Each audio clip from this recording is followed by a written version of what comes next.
Mes chers compatriotes de métropole, mes chers Guadeloupéens, Martiniquais, Guyanais, Réunionnais et Mahorais.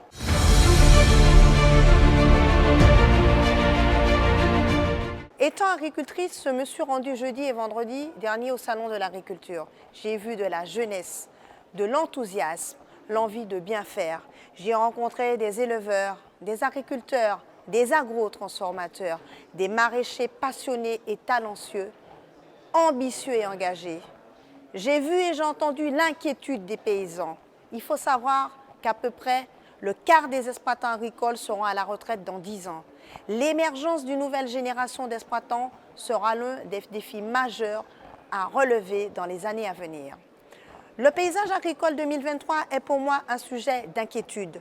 Seuls 5 des secteurs de production français sont exportateurs, parmi lesquels les vins et spiritueux, dont le rhum, les céréales, le lait ou le sucre.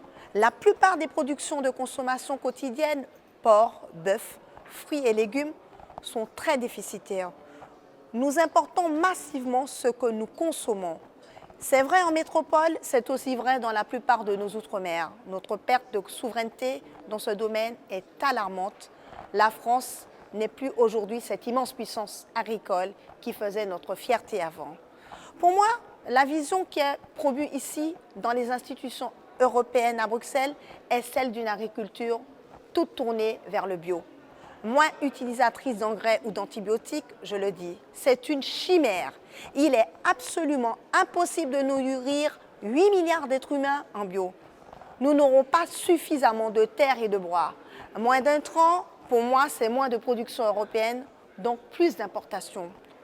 Je ne suis pas contre le bio, mais cette volonté de conversion des exploitations au détriment de la production de masse est une absurdité. La stratégie de la ferme à la fourchette a été adoptée par le Parlement européen en fin 2022. Elle vise à réduire de 50% l'usage des pesticides et d'antibiotiques d'ici 2030, réservant 25% de la surface agricole utile au bio. La Commission indique qu'elle entraînera une baisse de la production agricole européenne de 15%, une évaluation que je trouve ridiculement basse. C'est un problème quasi philosophique. Voulons-nous des productions agricoles européennes élitistes qui satisfont les 10 ou 20% des consommateurs qui peuvent se payer du bio à tous les repas, le reste étant condamné à consommer des produits importés d'une qualité incertaine? Ou alors, est-ce que nous voulons des productions agricoles soumises au cahier des charges drastiques que nous connaissons, mais tournées avant tout vers la satisfaction des besoins du plus grand nombre? Mon choix est fait. Je veux que les Européens mangent européens, que les ultramarins mangent ultramarins. Je veux une agriculture qui reste d'abord orientée vers la production de masse, respectueuse de notre santé humaine. Corollaire de la stratégie suicidaire adoptée par l'Union européenne, on fait avancer les accords de libre-échange qui facilitent l'importation de ce que l'Europe ne veut plus produire.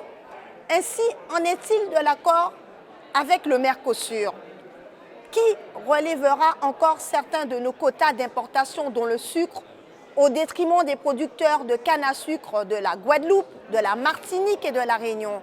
La vérité est que l'Union européenne travaille contre notre souveraineté alimentaire, contre notre souveraineté agricole, contre notre balance commerciale. S'agissant de l'élevage, elle poursuit en outre des objectifs inavoués de conversion de la population au véganisme. Mes chers compatriotes, il y a urgence à restaurer une agriculture nationale qui allie productivité et qualité, dont l'objectif est de satisfaire les besoins primaires de la population. C'est tout le sens de mon combat ici à Bruxelles. En live épisode, en live autres, je vous remercie.